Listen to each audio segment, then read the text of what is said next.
So let's dive in. In the beginning, if you want to know where I come from in my career, and you might find it interesting to see how far I've strayed from my origins, and yet all the while taking with me what I learned at the very beginning. This is my hero and my mentor, Oliver Gagliani. This is like 1972. He's setting up his beautiful 5x7 view camera, his Deerdorf, beautiful wooden Deerdorf. He inspired me to get my Deerdorf and lug it around the desert. And I would run away for 2 weeks each summer and stay with him and other students in the Virginia City Art Center in Virginia City, Nevada, which was an old brick hospital built in the 1860s that had one of the most famous nuns in America's haunted houses. The White Nun is legit, and we would wait for her in the attic to appear. But anyway, after the workshop, I would run away with Oliver and we'd photograph out in the desert. I wanted you to see how to spell his name. He's not as famous as Ansel Adams, but he was very much part of that whole West Coast tradition, that really strict tradition of the zone system. And Oliver was a concert violinist. Ansel was a concert pianist. Win Bullock was a tenor, opera singer. Paul Caponegro, concert pianist. Huntington Witherell, concert pianist. You see a trend here. I don't know if it was Ansel who said it, but he said that an artist must learn to play their own instrument before they can compose their own piece. So just wanted to give you a glimpse of my formative years when I was studying with Oliver's zone system. I became his assistant, so I would be in the darkroom, in pitch dark, developing his 4x5 sheet film, which required total darkness for 2 hours sometimes for his N+3s, if that means anything to you zone system people. But just to give you an example of what I was thinking of in these early days, I was maybe 20 or so. I loved Minor White, and so did Oliver. I wanted to run away and study with Minor White. Truer words were never spoken for me or Oliver or Caponegro for sure, and many photographers of that era. Minor White, one should not only photograph things for what they are, but for what else they are. And many of us still believe that photographing a rock, your goal is not so much to show it as a rock. Your goal is to see the face in the rock or the landscape in the rock. And Minor White did that in all of his pictures. And here's just a quick example of some of my early work trying to aspire to that, trying to be beautifully printed, black and white, silvery, contrasty zone system prints. This is a torn poster in an old opera house in Virginia City, Nevada, that I tried to make transcend beyond just being bits of torn paper or just a landscape that I'd hoped would be more than a tree. Maybe it's a dancing tree. But enough of my early work. I just wanted to try and convince you, after you see what I do these days, ripping and tearing and burning and painting, I wanted you to know that there was a chance for me at some point early on. I could have been a photographer. I could have been a contender with a strict upbringing. But again, Ansel and that whole classical photography has been such a big part of my life. One of the highlights of my life when I was a young freshman at Occidental College, they flew Ansel Adams in to give him one of his many honorary doctorate degrees for conservation. So somehow they knew that I already, just even as a freshman, was just this young piranha of photography. I was pre-med, but somehow people knew that my true love was photography. So they foolishly put me in charge of Dr. Adams for the day. So I got to take him around campus and drive him to the LA airport, which is all across Los Angeles from Pasadena, where Occidental is. So I had him all to myself for an hour. And here's a document that I will never discard. I should have framed this. They gave me 10 cents a mile compensation to take Ansel Adams to the airport. You can be sure I never cashed that check. I should frame that check. These were my heroes in these days. Of course, you recognize beautiful Ansel Adams on the right and Beaumont Newhall on the left, who was the reason I had been at Stanford. And then I went off to the University of New Mexico to get my MFA in photography because I knew that I wanted to be a photographer instead of a doctor. And an artist's only hope for remaining an artist and making a living is teaching. Unless you or one of the 10 artists a year who win the lottery and become famous and successful. I want to credit Martha Castanet for taking this picture of her two friends too. Martha was really part of this whole West Coast trend. She was one of the rare women who really participated in that man's world. So those are my conservative roots. So I took all that black and white printing knowledge and I went off to grad school. And Oliver, when he looked at my work later, when I'd visit him, he goes, "They ruined you." So, because this is not exactly what Oliver or Ansel would have done, stapling photographs on top of each other, selective sepia toning, spattering bleach onto prints, montaging hyena faces onto photographs. But Ansel's voice was not my voice. I love Ansel, I love Oliver, great respect, but I took the technique and I needed to speak my own story. So, and this is the early 1980s, I was looking straight ahead at our world. I'd be in an airplane, I'd see a stewardess lost in thought, and yet she's about to do this act of faith, as we all were, to fly. We're going to leave the ground in this 10,000-ton object. So I was interested in how people would just leave where they were. I was basically trying to photograph invisible things like her thoughts, which of course are ineffable and invisible. I love the work of people like Edward Hopper, showing people out in the world and yet still alone, still isolated. I do have a little dark streak in me, as you'll see. This is some early work where I'm manipulating the photographs and scratching on the negatives, drawing on prints, montaging things. One explanation for my darkness, I'm name dropping today, but hey, these are your tuition dollars at work. If anybody's ever heard of Joel Peter Witkin, if you think I'm weird, Joel Peter Witkin is the reigning king of controversial, over-the-top photography. These are all straight photographs. I shared a darkroom with him in grad school at UNM in New Mexico. He's not doing so well these days. He was older than the rest of us in grad school. But this really is a cadaver that he borrowed from the UNM med school that he's kind of got supported. The title of this is called Manet's Studio by Joel Peter Witkin. So you'll have a nude model. This was a big set. He'd turn our group darkroom area into these sets. But I mean, unbelievable. He was able to kind of check out cadavers until some relative recognized Uncle Phil and wondered, I wonder if Uncle Phil gave a model release for his body to be checked out of the medical school. So the medical school got just in a universe of trouble. Meanwhile, Witkin just walked away, but the med school just barely recovered from lending out body parts for Witkin and even whole bodies. This probably doesn't mean much if you don't know Witkin's work, but if you're interested in Dante's Inferno, and yet brilliant, brilliant, brilliant work that just rocked the photography world through the 80s and 90s and into the 2000s, look up Joel Peter Witkin. But anyway, my own tame work compared to his. But again, more about kind of figures alone. This was on a steamer off of Vancouver Island. Lots of people here, but just one person here. Again, with lots of manipulation, sepia toning. These are all silver prints. This is actually before anybody even uttered the word digital photography. And you'll see as we chug along that I do love getting my hands into things. I love making handmade work, hand-touched work.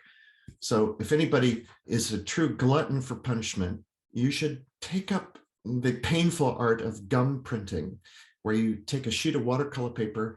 The beauty of it is photographic, as you can see, but unlike almost any other photographic process, you can choose the color of your photograph from watercolors. You're actually squeezing tubes of watercolor, any colors you want. You can intermix them or gouache and mix it up and spread that onto Arches watercolor paper or Reeves BFK or Fabriano, beautiful textured watercolor papers or fabric. And you can make photographs on other surfaces that are open to being watercolored on. I grew up right here. These are the Tucson Mountains. This is the Sonora Desert. where Carlos Castaneda wrote all his books about talking to coyotes. More on that later. A big influence on me. But my desire to portray such a magical place, and again, this is a series called Places of Magic, was to make handmade artwork that are actually very obviously handmade. Remember, this is a photograph on watercolor paper as opposed to glossy photo paper, which is pretty hostile. Glossy paper just wouldn't take to water-based things like watercolor. But if you can make a photograph on friendly surfaces, then you can go in with watercolors. This is colored pencil, Prismacolored pencil, and the Ocotillo, acrylic paint splashed in the sky, rubbing chalk pastel on my fingertips. And these are actually my fingerprints up in the sky. It's an old-fashioned belief now that we're into the digital era, but I still feel that a work of art or anything made by hand, furniture, leather, painting, sculpture, anything made obviously by the human hand retains a touch of the human hand. I call it an aura, which again is a very new age belief in some cold-blooded people's minds, but I thoroughly believe in an aura in a handmade artwork. And so you see, I go to some lengths to show my hand with pencils and chalk pastel. And so Places of Magic, I had the opportunity, like many of you, to travel to amazing places that you could feel magic emanating from. And certainly this place is a real power place, as is this place. But again, these are watercolor paper with photographs printed on them. I can control the color of the photograph. So I'm choosing kind of a coldish gray, blue, black for the stones. And I will tear the foreground. These are actually two different pieces of watercolor paper. I've torn the foreground, but I wanted to imbue these with marks by my hand. So after 3 or 4 days of soaking these in water and recoating them, these are like multiple runs on top of each other in registration. When it was all done, I said 3 Hail Marys, and I got out my X-Acto knife and I scratched the surface of the prints. It's hard to explain why. I thought these marks, these highlights, and again, these are scratches. If you could run your fingers over the surface of my prints, you'd feel these etched marks. But I thought those scratches imbued the work with magic. Here's some really good advice on courage. It's the professor in me, forgive me. This is the best advice you'll ever have about just doing it. A certain amount of contempt for the stuff you're using, whether it's paint, photography, wood, ceramic, used to show your idea is indispensable for the success of your idea. You cannot be intimidated by the materials you use. Photography is an inherently intimidating medium, especially if you go back to the darkroom days. You know, everything is unintuitive. It's only gotten more unintuitive in the digital age. If you doubt me, just bring up Photoshop on your screen and try and figure it out. I mean, it's totally unintuitive. But allow me to sing the praises of Photoshop. If Photoshop is a savior, it is a savior in that we can do crazy, ridiculously stupid things. Wonder what my whole picture looks like red, you know? You can do that. Now in the darkroom, there's no Command Z backing up, but the beauty of Photoshop, the liberating part of Photoshop is you can just do something nuts and think, well, I'm glad I did it. That was the dumbest thing I've ever done in my life. Command Z and just step right back out of there. So I talk about Photoshop with love. I went to school in New Mexico, as I mentioned, and fell in love with the Native American ruins there. This is in Chaco Canyon, which many of you have been to. This is where 1,000 or more years ago, Native Americans danced to keep the world turning. And they were sure that they had to. They weren't going to stop in order to find out. So Chaco Canyon and these other ruins are still sacred, amazing places. So this is the big Kiva Bonita in Chaco Canyon. I continued my love for gum printing, and I still do gum printing today. Because I love making photographs, I love photography, but I also love taking it just a little bit further. I think I'm going to go out on a limb, but when I think of the Photography Hall of Fame, I see Ansel Adams in the Photography Hall of Fame. I see Cartier-Bresson in the Hall of Fame, Paul Strand, Gary Winogrand. I'm rattling off straight photographers. I'm rattling off people who mastered the medium of photography. They told it in a straight way, and that's very debatable whether Ansel was a straight photographer with his black skies and radioactive aspen trees. And so I'm being a little tough on myself and these processes when I say that I love photography, but I always tamper with it a little bit. And I'm not sure tampering is going to put you next to Ansel Adams, but you just got to do what you got to do. So I choose these processes that are often 19th century. Gum printing requires a big negative, the same size as your print. There's no more running around with a digital camera or 35mm camera and blowing things up later. You have to create a negative as big as the print that you want to finally show. And that requires contact printing, usually in full sunlight.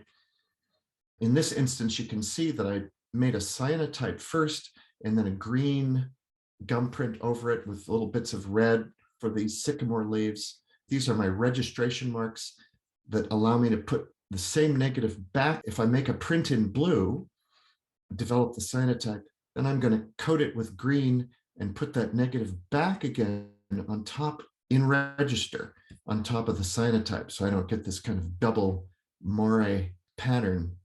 You know me, I'm going to start tampering with it. I'm putting highlights in it with X-Acto knives. Here's the first glimpse of another true love of mine, the book format. You're going to see books come into my life in a really big way. So when I'm all done, I'll tear off those registration marks, not cut them with an X-Acto knife, but I'll hand tear them, giving me deckled edges, and present these stitched as a book. And many, many people wonder if these really are books, because I often will frame them in shadow boxes behind Plex and not let you turn the pages. But I'll show you in a minute that these really are books. I certainly have this mad scientist aspect to me. Notes, notes, notes, notes, notes. Whenever I'm teaching these classes, I give my students just 2 or 3 mantras. And the mantra, when you get into these voodoo processes that are really hard to get to cooperate, what you're looking for are repeatable results. Because we always run tests. And what if your test turns out beautifully? Now, you're not going to show anybody your test. You weren't really trying. So how can you make that happen again? Repeatable results when you're really trying, when you're trying to make a beautiful artwork. Notes, notes, notes, notes, notes, notes on the back of your prints. Sometimes they do turn out. And again, here's just kind of an echo of my birthplace in the desert.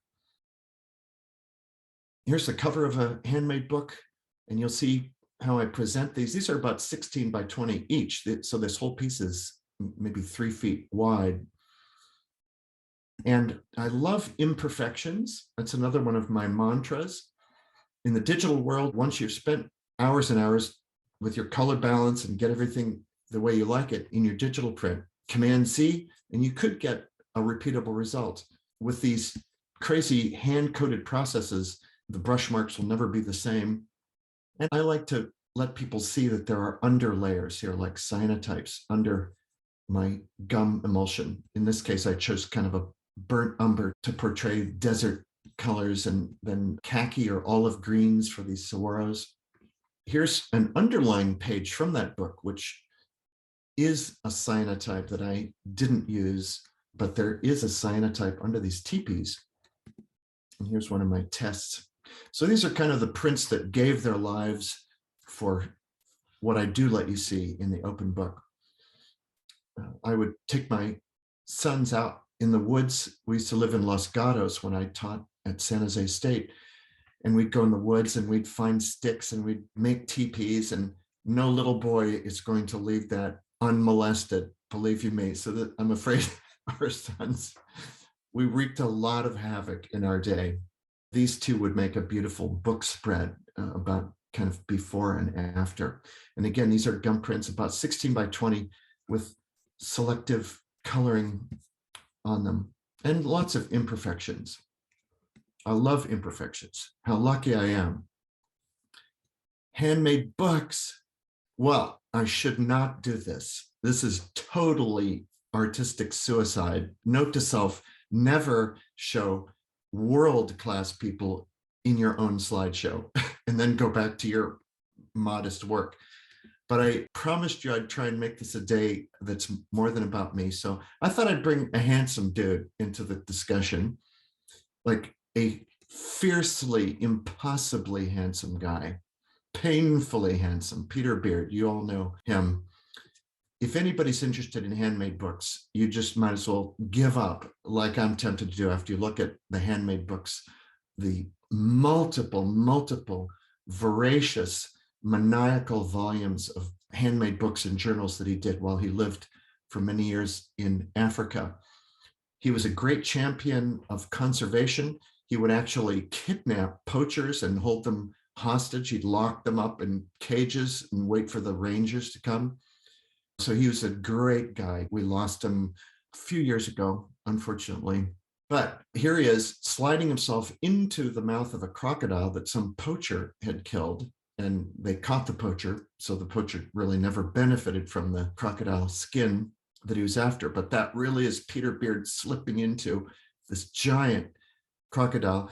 And what's he doing? Writing in one of his journals while stuffed into a crocodile's teeth. What is this? The blood of the crocodile.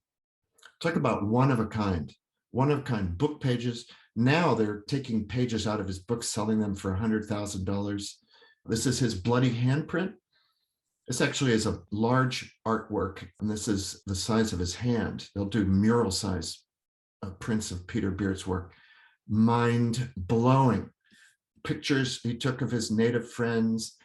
The guy was so devastatingly handsome and charming, went to Yale, infinitely rich, went to Africa, lived there.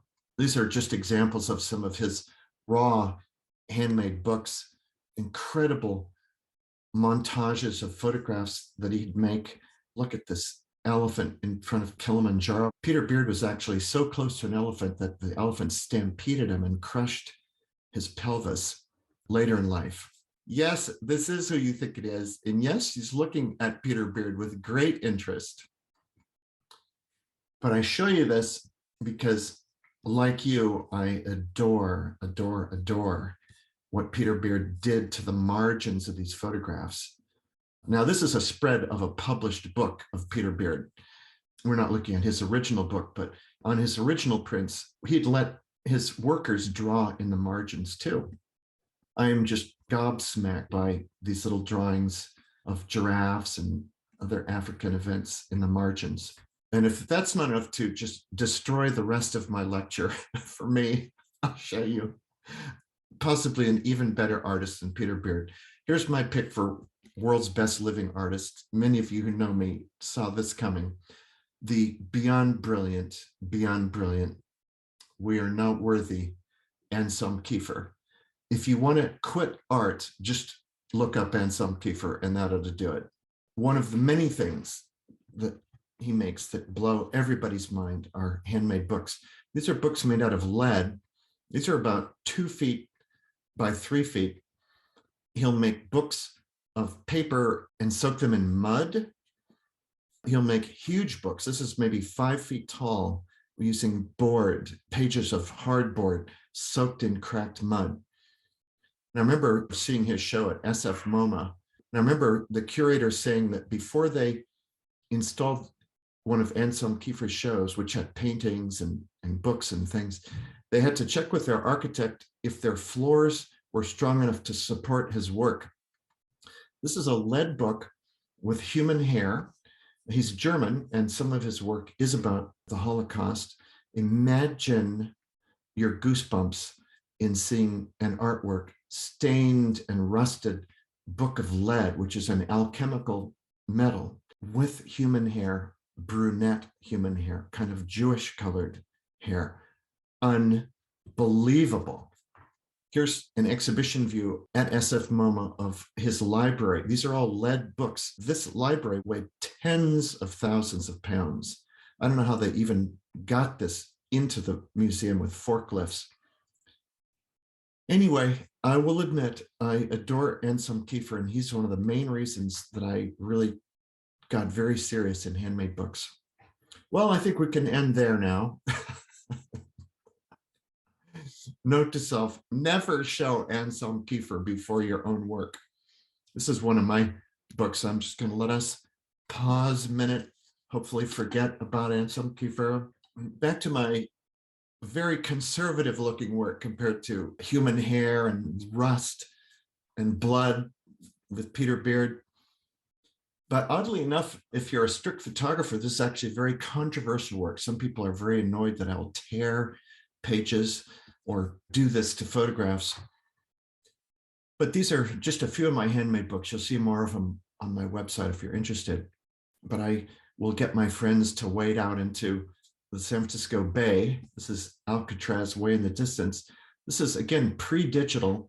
So these are all silver gelatin prints in my darkroom. These are about a little bigger than 11 by 14 inch books. Hand colored with oil. Oil will stick to photo paper, not watercolor, but oil paint with Q-tips and cotton balls. So it's a very transparent glazing, so the photograph shows through. But my dear friend Eric agreed to wade out into the San Francisco Bay with a briefcase like a businessman who just missed his plane. But I love this book format for the freedom it gives you. You know, what if you had a book that had pages seemingly randomly torn out, that just had just a few seemingly random words on different pages still showing that say, somewhere a man's shoes are wet. You know, I love this idea of random looking things, but one of the things I should certainly confess to you is that I am super tight. Some of you have heard me say before that I believe that people are either born really tight and meticulous or really loose and fortunate in my book. I think you're so lucky if you're a loose watercolorist, a loose painter, you're so lucky, because us tight people, at every turn, we can be disappointed. So I spend 20 minutes tearing this piece of paper very much in purpose to make sure that it looks like I didn't spend 20 minutes making sure I was tearing it in purpose. I put a lot of effort into effortlessness. Here I am on a Boston subway. Again, interested in this person not being on a Boston subway. She's daydreaming. This lady's daydreaming. This lady's daydreaming. This other subway rider is daydreaming. They're all somewhere else. So I wonder, what are they thinking about? So I tried to illustrate our thoughts on the facing page. And I have this ability, thanks to books, I can tear this page right in the gutter so that it lets me reveal an underlying page. So here's a picture I took of the tall ships back in the days. They occasionally, every 5 years or so, they'll sail under the Golden Gate Bridge. The tall ships come to town.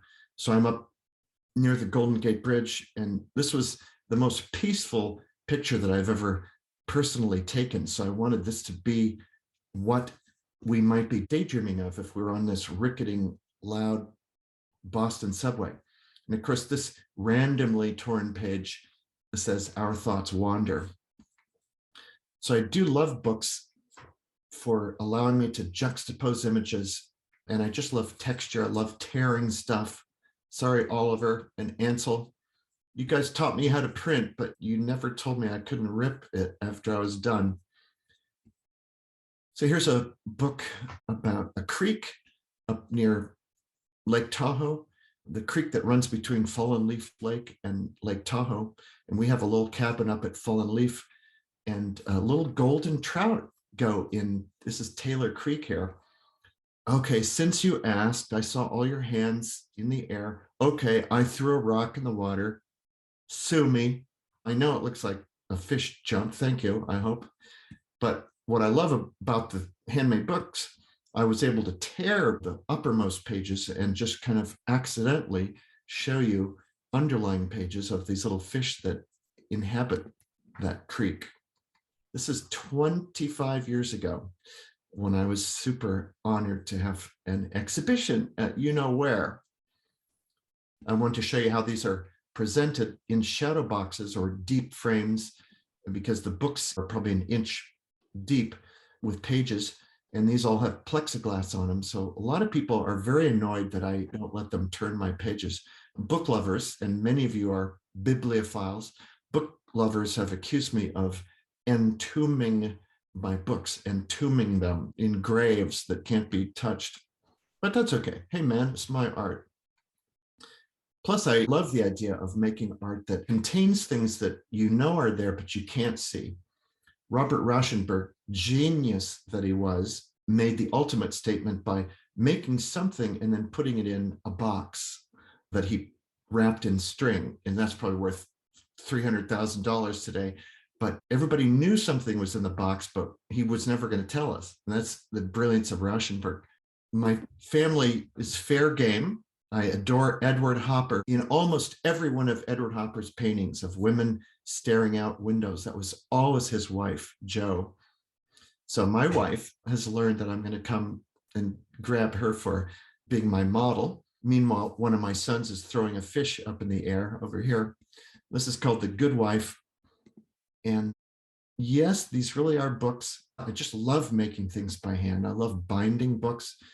And again, if any of you are real book artists, you're mortified at how terrible my binding is and how primitive it is. But I actually prefer imperfect books more than something that looks like it came off a printing press.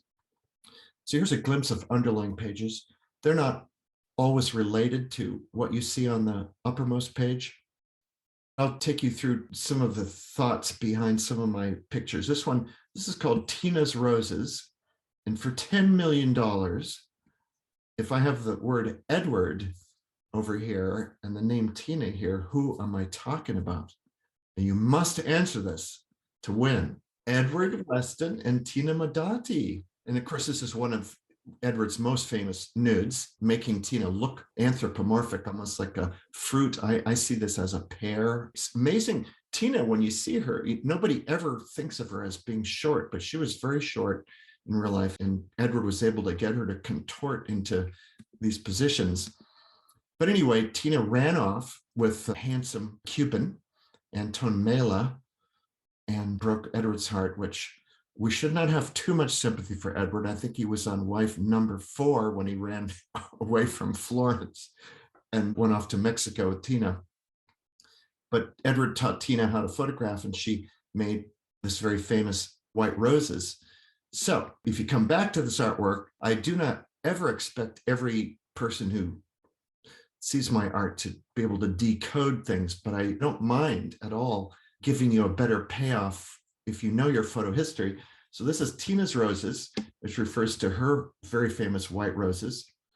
And then this note that says goodbye, Edward, which kind of alludes to the fact about who left who.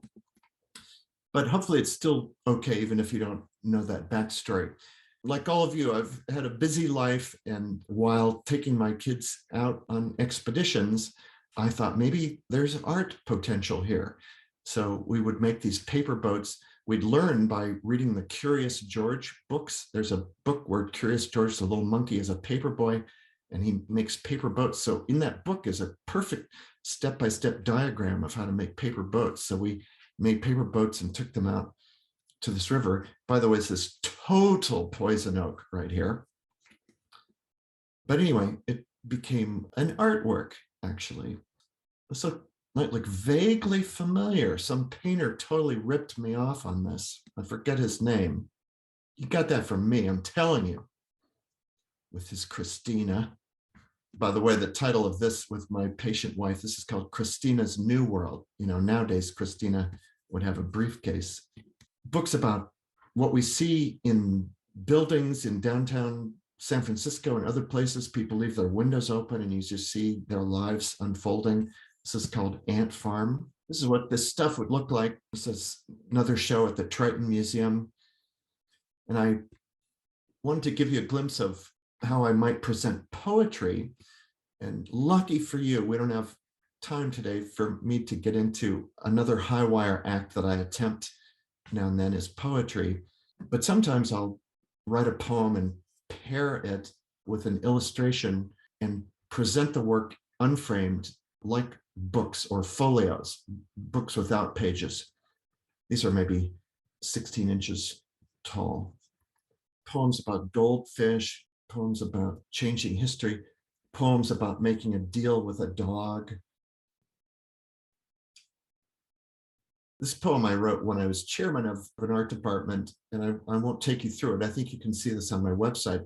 This might be the first poem I ever wrote sitting at a faculty meeting of tenured faculty members who are the ones entrusted with deciding the fate of tenure track professors who are coming up. They've been teaching for 5 or 6 years, and now it's the moment of truth as to whether they will receive tenure or not receive tenure, in which case many of them leave the school after 5 or 6 years of giving their life to teaching. Here's another open book. My wild son, Wyatt, researched all the scariest roller coasters in America and wrote down the titles. He wanted me to take him on a road trip of all the scariest roller coasters. This is when he was so short, he wasn't tall enough. You must be this tall to ride this ride, at Disneyland. So he could ride the ride if he went with a parent. So I would have to go on these horrific loop-de-loop, mind-bending, and that actually I think is the title of one of these. Oh, it's the Mind Eraser. These are all the titles of real roller coasters across the country in these theme parks. Superman Ultimate Escape. So I had him write down these words for me on a piece of paper. And so I made an open book with these roller coasters in the background. And I kid you not, when I was working on this in my studio, in front of a window, glass came through the window. Here's those roller coasters that I was working on, starting to bind the book. And the culprit was my little lacrosse playing son, Wyatt, this ball coming through the window. But fair's fair, I'd been torturing him his entire life. Here's how I like to raise my boys. I take him to a pet cemetery. This is Wyatt. This is called Dog Spirit Picnic, where Wyatt is having a nice little time on his blanket in this fantastically photogenic pet cemetery, which may not be there anymore, but it used to be in the Santa Cruz Mountains, and they tried to make it housing development, but it was stopped because it's sacred ground. But I sort of think they finally had to move the cemetery, but you can see how it was a mind-blowing photo opportunity. Before Ted Orland and I ever met, we both had canvassed this pet cemetery, each in our own way. So anyway, the Taylor boys, constantly torturing them. Here's a book with Wyatt and actually real deer antlers here. Again, the idea of a book allowing you to show opposing pages. These are in the film days, so I'm taking him out in many different situations. Mosquito bites are bugging him. And certainly I was thinking of Sally Mann and the spectacular work she did with her children, just world famous work with her own kids. But I would reward them now and then. We'd go out and fondle mermaids. This is called Where the Land Touches the Sea. Again, I love the idea of tearing pages and juxtaposing one page against another. My patient wife serving as Pavlov's wife. What if she spoiled Pavlov's subjects and ruined all his experiments about reflexes? I am always into testing. Now it's time for a word from Jeff Bezos, for me to try and justify working quickly. This really caught my eye. He certainly wasn't talking about art, but some of you former business people might relate. Early on, Mr. Bezos judged that companies would have to keep trying new things at a rapid clip, even at the risk of failure and embarrassment. Definitely, that's on my mind when I'm doing my tests. And this really caught my eye, and I pass this along to all of you. Doing things at high speed is the best defense against the future. Now, plenty of artists would say he's wrong, that this is not applicable to art. I don't necessarily recommend doing things at rapid speed because you're probably not doing your best work if you're rushing it. But I am a believer in kind of translating this into trying things multiple times with failure as a possibility. So I'm always testing. And I should tell you that the way that I cheer myself, the way I allow myself to take risks, I'm always fearful of failure. And fear will just tighten you up. You'll never be as free. You'll never make your best work. You'll never express yourself to your fullest. You will never reach your potential if you're afraid, if you're intimidated by your art. And I often am. So the way I get around that is I say, actually, I'm going to move forward with this, and it's going to be a prototype. And I love that word. It's a prototype. And of course, this one really bombed, but it's not a failure. My prototype. I've learned quite a bit from that prototype, and now I shall move on, having never failed with that terrible prototype. So think about prototypes. Think about testing. You don't fail when you're just testing. Eventually, you got to play for real. Anyway, let's press on. Every artist is most interested in what they're doing nowadays. So I want to get to things that I started during the pandemic. This is actually a fun little watercolor by my wife. She tried to keep a journal during the pandemic, and how quickly we forget. In 10 years, nobody will understand why toilet paper is associated with the pandemic, but you can remember when this was precious stuff, man. We're paying $5 a roll for something made out of bamboo from Asia when there was no Charmin to be had. So I thought that was very witty of my wife to say, when will this whole COVID thing end?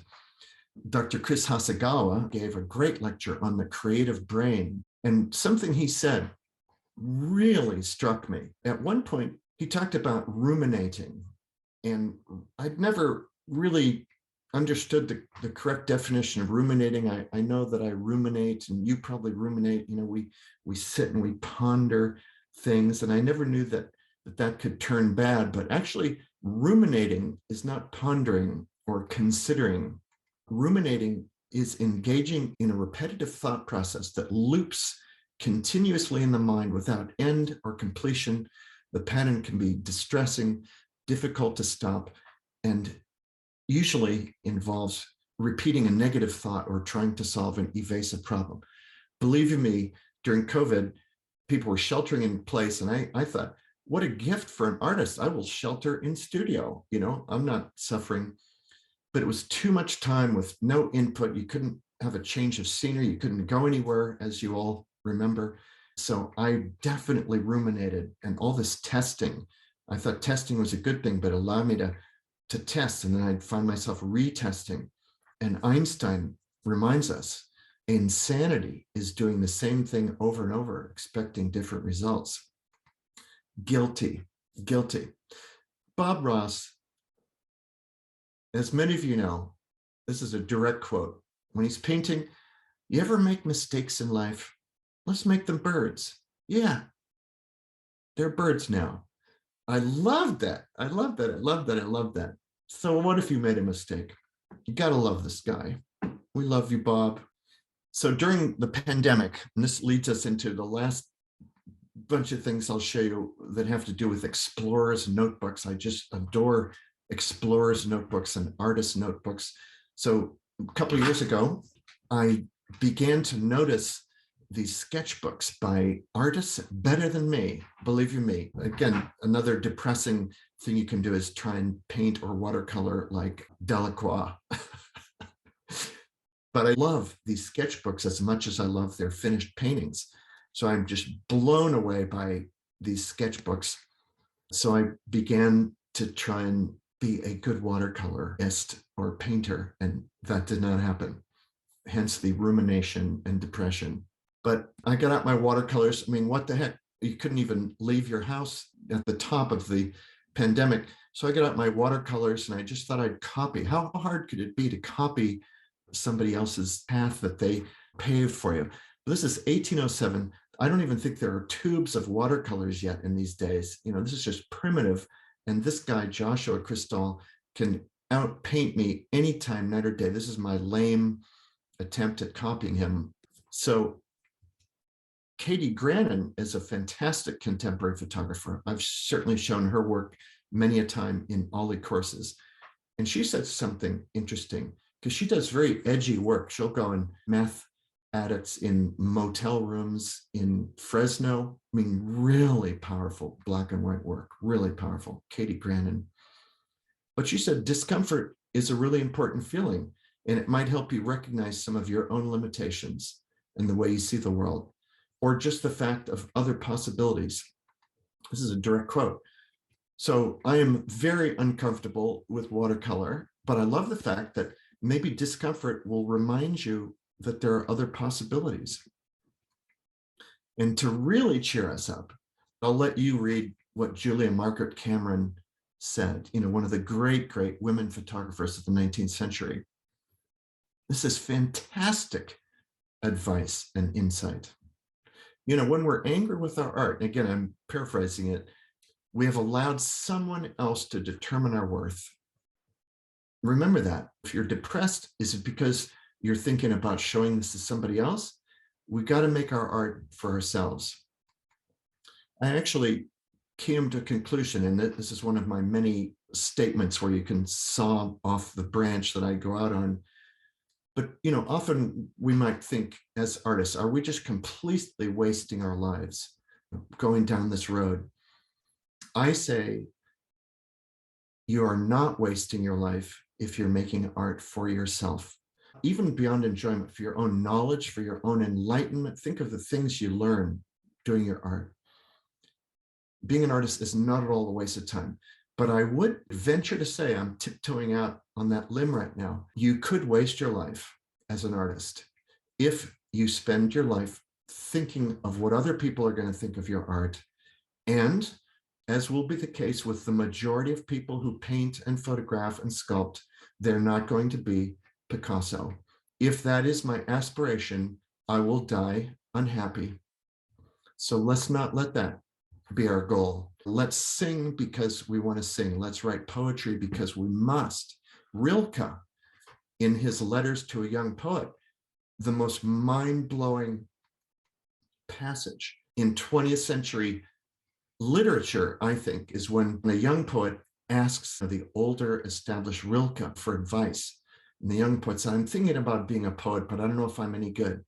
I can hardly say this without choking up, but Rilke writes to him in letters to a young poet. He says, and I'm paraphrasing, he said, sit with yourself in the dark of the night and ask yourself, must I?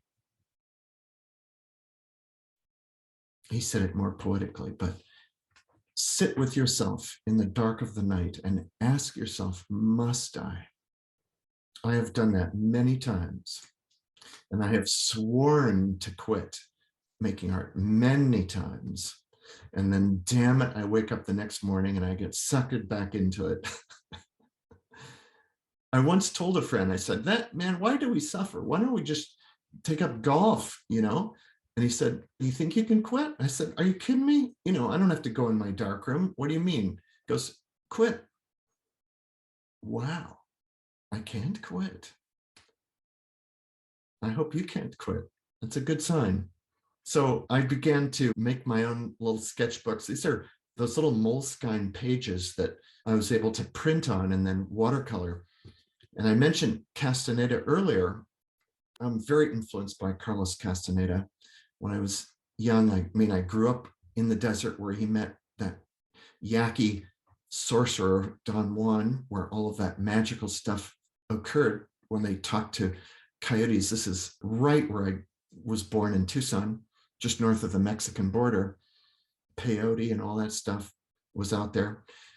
So every time I go in the desert and I go out to Joshua Tree, even in Garland Park, I walk the trails at twilight and I just am asking coyotes to come up and talk to me.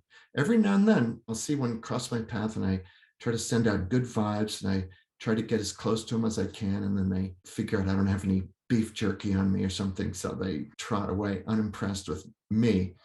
These are my explorer's notebooks. These are things that I think about.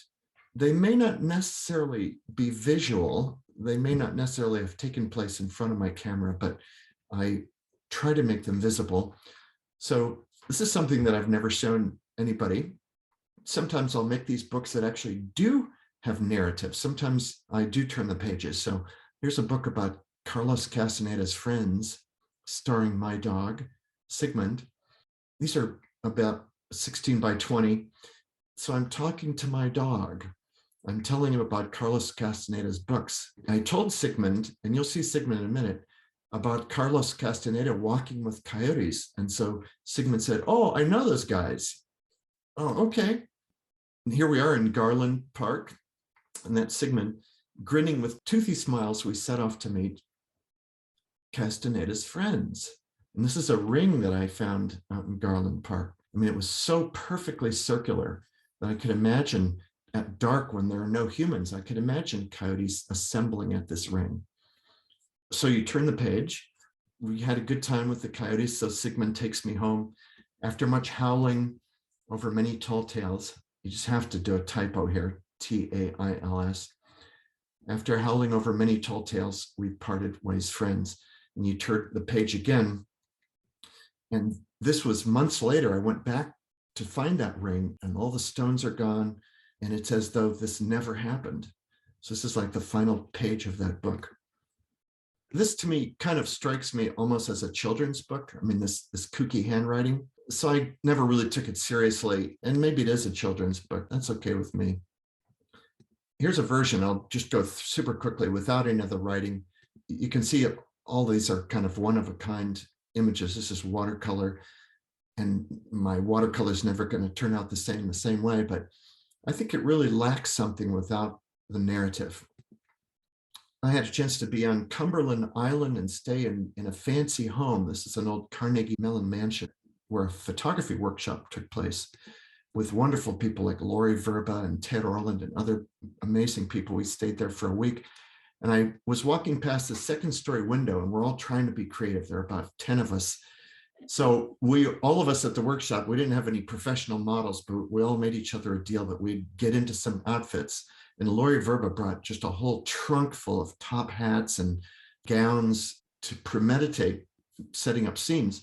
So this nice woman posed for me in this nightgown as though she were a young Emily Dickinson.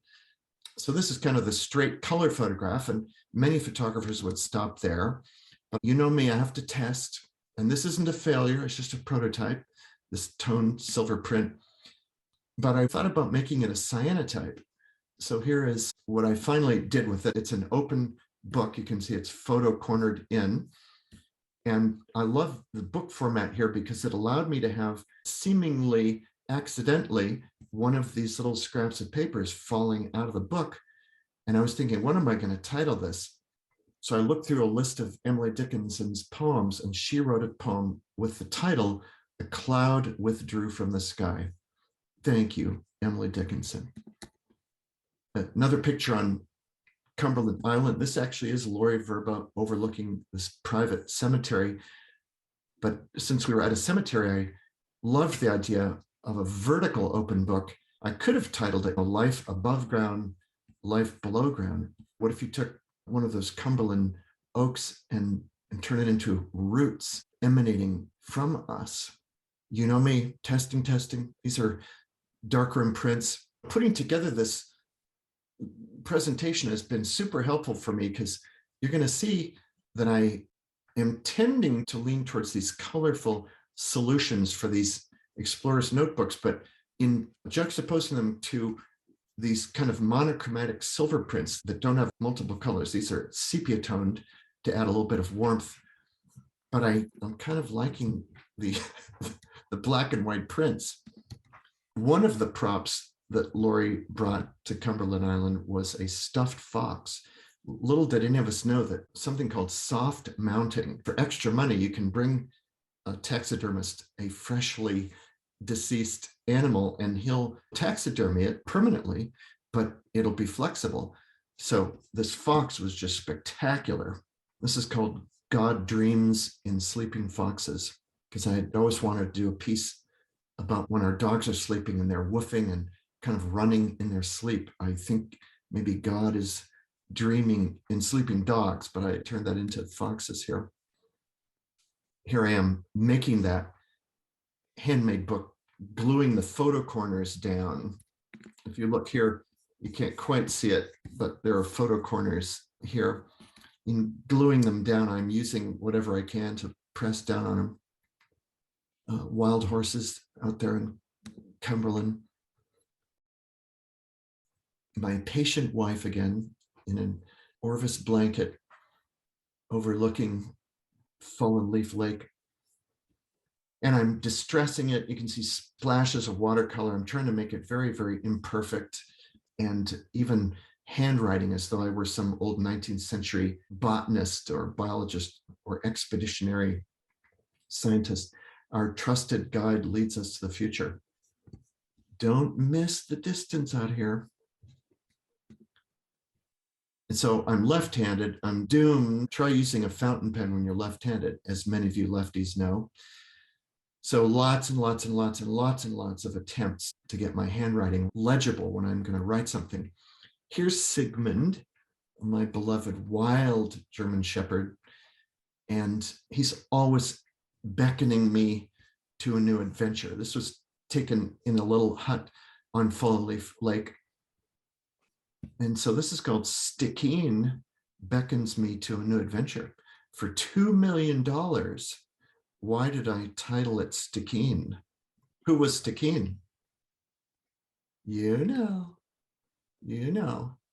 Stikeen was John Muir's dog. And John Muir spent time at Fallen Leaf. If any of you want to just have a ball reading like a 10-page short story, read John Muir's Stikeen, about him and this little dog running across glaciers and crevasses in a storm, just a blowing storm up in Alaska. I mean, deep crevasses. And John Muir's really worried that both he and his dog can jump these cracks that would have been their doom. You'll love it if you're a dog lover or a John Muir lover. It's a little known short story by him. Or things that I wish I could do. Every time I go to Joshua Tree or the desert, I wander around, and I would love to. The title of this is called Watching Bats with White Wolf at Twilight. I would love to do that. And I want to show you what I think about. Salvador Dali showed us impossible things. Writers of novels by definition are fictitious. So I think photographers should and do. And digital, that's another thing digital can do for us. It allows us to show impossible scenes. This is where wild things rest. Often when I walk through Garland Park and you see the same thing, you see these impressions in grasses where you absolutely know that some animal laid there, maybe a coyote or a deer. So this is my attempt to talk about where wild things rest. So here's just the faintest image of a mountain lion. I actually photographed a mountain lion. I watercolored him kind of transparently on here. And I wanted this to be an explorer's notebook. I'm trying to be kind of tongue-in-cheek serious. So a naturalist would have labeled these things. So I made little labels with my own terrible handwriting. You know me, I've got to test them. What kind of paper or color of paper should these labels be on? And then how transparent should the mountain lion be? The more opaque or the more realistic he became, the more toy-like and hokey he became. So I decided he's got to be just semi-ghostly to even have a semblance of seriousness. This is called Amelia's Daughter. As a slide, this is a bit too saturated and too contrasty, but I do like the color, but I certainly tried it as a black and white as well. And there's something to be said for it in black and white. Great modern day printers like Roman Lawrence and others, certainly Roman would have done a spectacular black and white picture out of this scene on Cumberland, where one of the residents flies in and flies out. Humor and danger is something we could talk about. That'd be a great conversation starter. Are there certain topics we should not kid about? This one's cutting it a little close. These are the Donner Party hiking staffs. I took rocks and I chopped at these sticks to make them look like teeth marks. So in my own black humor personality, I wanted it to appear that they resorted to eating their hiking staffs. But I've shown this just to a couple people, and they see them as daggers, which some people thought were humorous, but maybe I shouldn't go there. This is called Sunset on the Serengeti. I actually took both of these pictures within 24 hours of each other. I was driving down to the Palm Desert Museum, where I take a lot of coyote pictures and animal pictures to use in my work. And I always take that middle road through Taft. And so that's oil well central down there. And the next day I was at the Living Desert Museum down there, and they have giraffes out there. But again, I love ripping and tearing, which allows me to juxtapose two different worlds. This is what I'm working on now, about a botanist who strayed too closely to the swamp. This is so new, nobody's seen it, but I'm going to write in my old 19th century fountain pen script something like, our botanist approached the pond in a cavalier spirit and was taken by one of the beasts, some kind of scientific explanation for what happened. Here that is in black and white. And this one, again, I've got to be careful. On Cumberland Island, there are these very haunting chimneys. The wooden homes are burned long ago, but Cumberland had slaves, had African-American field laborers in the 19th century. And whenever you're walking around these places where they used to live, you can absolutely feel them. It's not necessarily a negative feeling, but you can really feel a presence. And I wanted to honor that or portray that, but I think I have two problems. One is I have to work hard so they don't look like zombies. And the second thing is not a laughing matter at all, but I have got to say, how shall I say this diplomatically? There would be people who would take great issue with a white boy like me commenting on another race, and I respect that. So this may never cross the finish line. Best advice on being an artist? Chuck Close, many of you know this quote. This is one of my favorite quotes. He says, "Inspiration is for amateurs. The rest of us just show up and get to work." Is that fantastic or what? How many times I've sat with a cup of coffee in a coffee shop going, man, I am going to make something really good, when the muse, that witch, my only problem is that the muse isn't doing her part in inspiring me. Chuck Close says, inspiration is for amateurs. The rest of us just show up and get to work. Or Henry Miller, I love this even more, a writer who took up painting. Paint as you like and die happy. Do that. Let's all do just that. Or, advice from me, if all else fails, turn your darkroom into a wine rack. If that doesn't work, become young again. I love this character. My final advice, make a lot of art and throw a lot away. I thought this might be interesting to wind it down. Some of you might have read Brian Greene's book, Mind, Matter, and Our Search for Meaning in the Universe. This is one of those books where a brilliant guy tries to explain quantum physics to us in a bestseller, watered down way. But I love his comments that are applicable to art. His main idea, his own grand theory of human endeavor, is that we want to transcend the end by attaching ourselves to something permanent that will outlast us, like art. I think a lot of people, no artist will ever admit this, but everybody who's not an artist would say, I think artists and writers are just doing that to try and give something that will outlive them, something that is immortal. Possibly very true. It's possible Michelangelo was thinking of that when he painted the Sistine Chapel. I mean, he is so immortal. Rodin is immortal. Picasso is immortal. But reasons for living, the San Francisco Museum of Modern Art had some of my work for 40 years, and I never saw it displayed. And finally, a year ago, they dusted it off and put it on display, some of my cyanotypes. And I was in a show of their work from their permanent collection. Very honored to be next to Anna Atkins, if that rings a bell, one of the first women of photography, with her photograms of botanical specimens. This is my artwork done at the end. I was the only living person in the show. So that's one reason to live. If you live long enough, you might see your artwork dusted off after 40 years and finally put on display.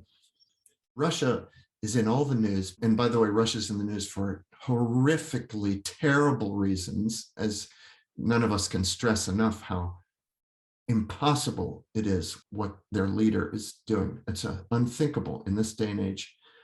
But I had a chance years ago to go on this artist exchange to a very cool city right near Siberia, Ekaterinburg, Catherine the Great's city. So I'm in this neighborhood taking pictures of these old Russian towns, like this corner. And these two young Russian women came up, and we didn't speak a word of each other's language, but they very much wanted me to photograph them. And this is 10 or 12 years ago. This is really before social media. This is before Instagram. So they never gave me their email address. I never gave them my email address. We were never going to see each other again. Why did they want me to photograph them?